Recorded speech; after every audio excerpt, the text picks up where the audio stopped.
ಕಲ್ಪತರು ನಾಡು ತುಮಕೂರನ್ನ ನೋಡಿ ಕೋಲಾರದ ಚಿನ್ನ ಕಂಡು ಚನ್ನಪಟ್ಟದ ಗೊಂಬೆಯನ್ನ ಆಡಿಸ್ತಾ ಮಂಡ್ಯದ ಸಕ್ಕರೆ ತಿಂದು ಬೇಲೂರು ಹಳಬೀಡು ಹಾಸನಾಂಬೆಯ ದರ್ಶನವನ್ನ ಮಾಡಿ ಜೋಕಾದ ನಾಡು ಕವಿಗಳ ತವರು ನಮ್ಮ ಕುವೆಂಪು ಮಲೆನಾಡಿನ ಶಿವಮೊಗ್ಗವನ್ನ ನೋಡಿ ದಾವಣಗೆರೆಯ ದೋಸೆ ತಿಂದು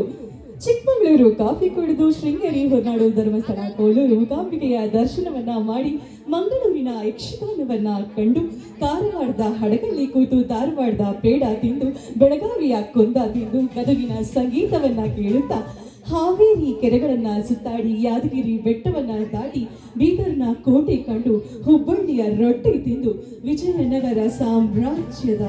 ಗತವೈಭವವನ್ನು ಸಾರುವ ನಮ್ಮ ಹಂಪಿಯನ್ನ ನೋಡಿ ತುಂಗೆ ಭದ್ರೆಯಲ್ಲಿ ಮಿಂದು ಮಡಿಕೇರಿಯ ಪ್ರಕೃತಿಯ ಸೊಬಗನ್ನ ಕಂಡು